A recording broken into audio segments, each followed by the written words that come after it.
Alright, wrap up video of the night. Trailer is done. 3 coats. I actually stopped reducing it by the time I got to the 3rd coat, and it covered much better result. If I would have sandblasted it and stuff, it would have looked a lot nicer yet, but where do you stop? You know, you sandblast and then, well, geez, you know, maybe I should clean that up where that stake pocket was and then had to be moved. Well, if I do that one, oh geez, I gotta do that. No. It is painted. It looks pretty good. I would give it I'd give it a 6 out of 10, I guess. Maybe a 5 out of 10. I mean, it's painted. This looks nice up here. Chains turned out nice. You know, they're just chains, I know, but you know, the hubcaps are another story. Wheels turned out actually really nice. Again, now these are reversed. This is actually the back side of the wheel. When you see them white marks, that's actually where the valve stem is on the other side, so you can put air in them when they're on the trailer. I brushed these 2 coats and then sprayed them with a very tight pattern. Just gave it a quick wipe on the outside and I was done. There's a little bit of overspray, but it's a trailer. Not a big deal. These are 15-inch rims. I need to find out what the back spacing is and what the bolt pattern is so I can maybe locate a set of 16-inch rims for it, since it's getting harder and harder to find 15-inch rims. 15-inch tires, I should say. These are kind of starting to dry rot on the sidewalls, so they got to be replaced pretty quick. Alright, part of the horde that I got today with the bicycles was actually, let me show you this too. It's actually this thing. It is a vintage Trico wiper refill station with a catalog.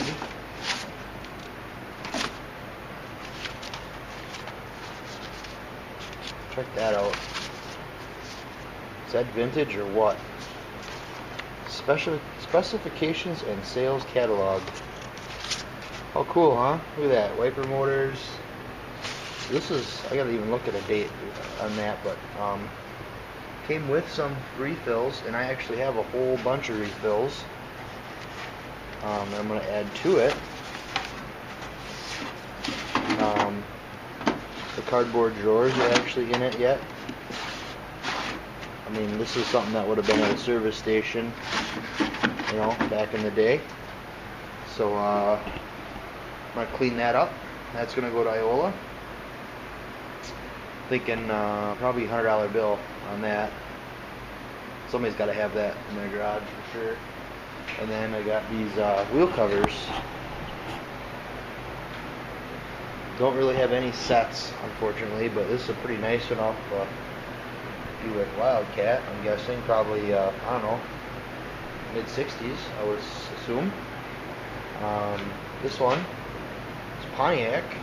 This also looks like early to mid-60s, like probably like I don't know, Grand Prix, maybe. Catalina, Bonneville. Help me out. You guys let me know what these are. This one, I really do not know. The cover itself is actually in okay condition. It's got a cool factory spinner. And this bird, I don't know if that's a lark, like for Studebaker, or Skylark, Buick. Excuse me. I really don't know what that is. So if any of you guys recognize this, I believe it's either a 14 or a 15 inch. Most of these will be. This one, same deal. I don't know what that symbol is. But again, I'm guessing, you know, 60s probably. And then I have 3 of these Plymouth Motor Division. I'm guessing these are like Plymouth Valiant or something like that. These are pretty hammered up. These are wall hangers, you know, for a Mopar guy. And then that dog, that Dodge dog dish hubcap, which is, I mean, these are all garage hangers type stuff. Or hey, I got a spare tire and I want to put a wheel cover on it. you know, thought about actually putting a couple on those wheels, but they look too nice to put wheel covers on now. So yeah, the trailer turned out pretty good. Let me check my phone here. The wifey's trying to get a hold of me. Just making sure you're still okay out there. Yep. Let's see. I'm just gonna shoot her a message back here. I got my fan set up.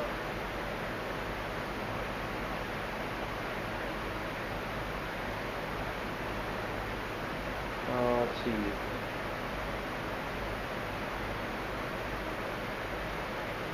Should be in soon. It's 10 o'clock. Oops. 10 o'clock on Friday night. So I'm just putzing here a little bit. Yeah, it turned out pretty good. I really like having hooks in the ceiling. That works out so good for so many things. But she's right. And you know what's weird? I had the wheels outside for a while, drying while I was spraying, so they wouldn't get completely covered in red paint. And the wheels outside look red. And here, this color looks orange. I don't know if you guys are getting that vibe, but I mean, this thing looks almost damn near like Hugger, like Chevy orange. But you wheel them outside in a natural light, and they redden right up. The blue comes out in them. And yeah, they look pretty damn nice. I'm actually real happy with them. I mean, it is a trailer, you know, it's a trailer. The deck boards are all treated, and they're just going to get sealed clear after a year, so it'll have like natural wood sides on it. That'd be a nice little trailer. Look at this stack of leaf springs in this thing. Can you tell a farmer built that and wanted to load the shit out of it? My grandpa actually built this for hauling seed and grain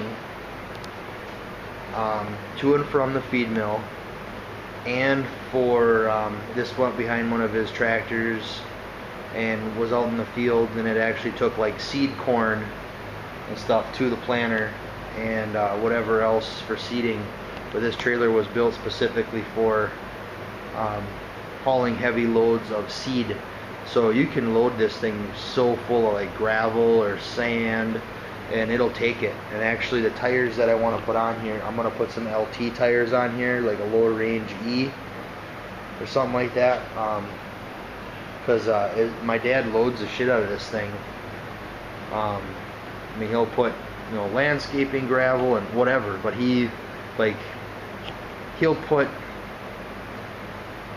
I would say, I bet you he's had 3,000 pounds in this trailer. And it's well built. I mean, it'll take it. The first thing that'll go will be a wheel, or will be a tire. Second thing would be probably a bearing. But it works. It's a cool little trailer. Something else I can show you guys. I got my motor mounts for the 56. They're a 3/4 forward from CPP, and they're pretty cool. They mount in the frame, and they're for late model engine mounts for 59 and up or whatever.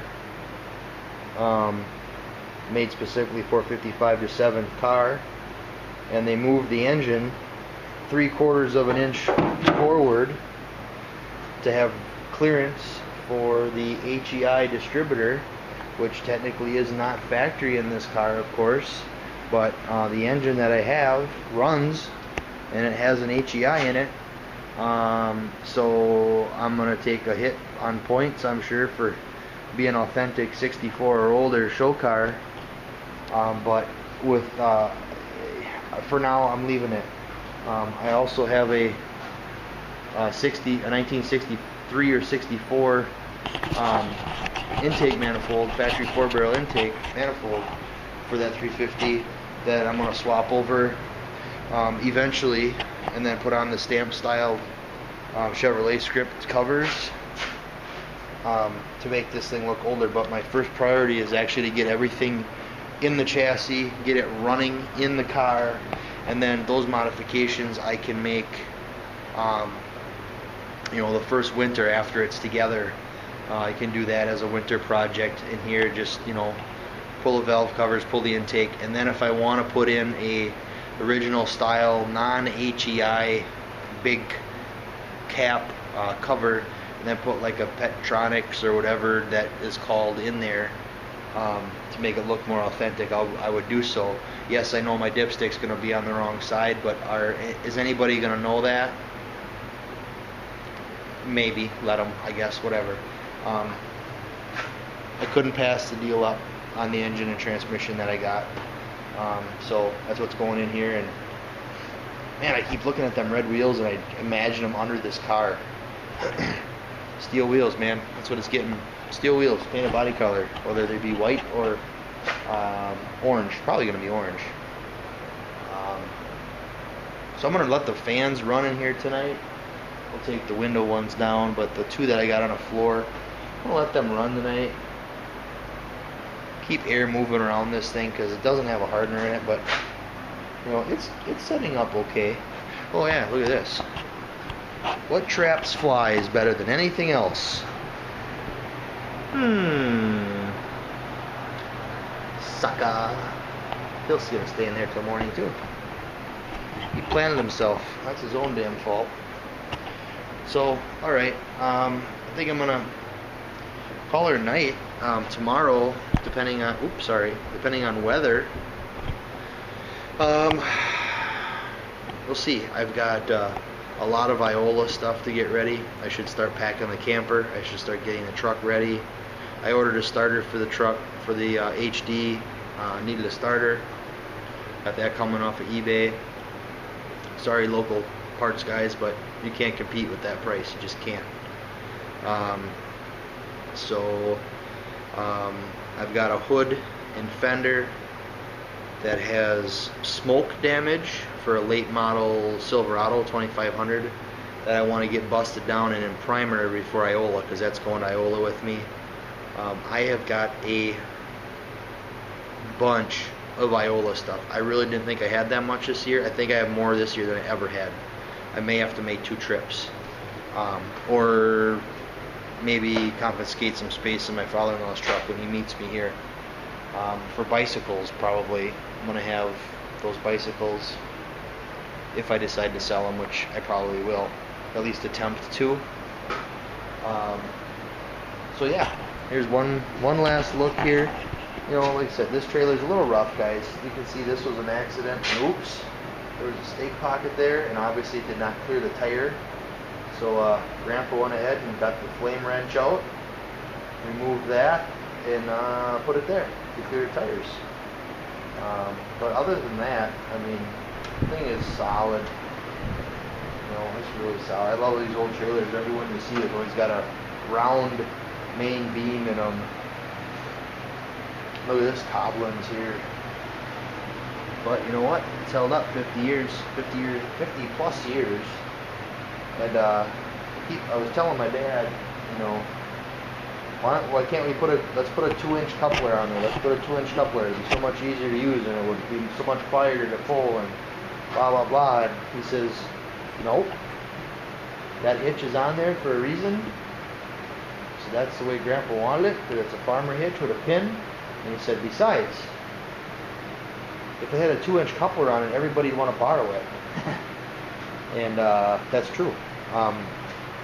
Him and I are really the only ones that use it. My brother-in-law uses it occasionally.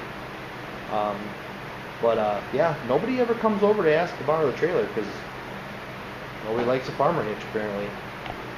But, yeah. One last look here. Looks pretty good. Looks real nice. I mean, I've got, like, start to finish. I mean, other than putting it up on the stands, which was, me and Jake did that, it was a couple minutes. I've got, like, 3 hours in this. I mean, and that's including bullshit between and, you know, I mean, 3 hours. I mean, what else can you make look this good in 3 hours?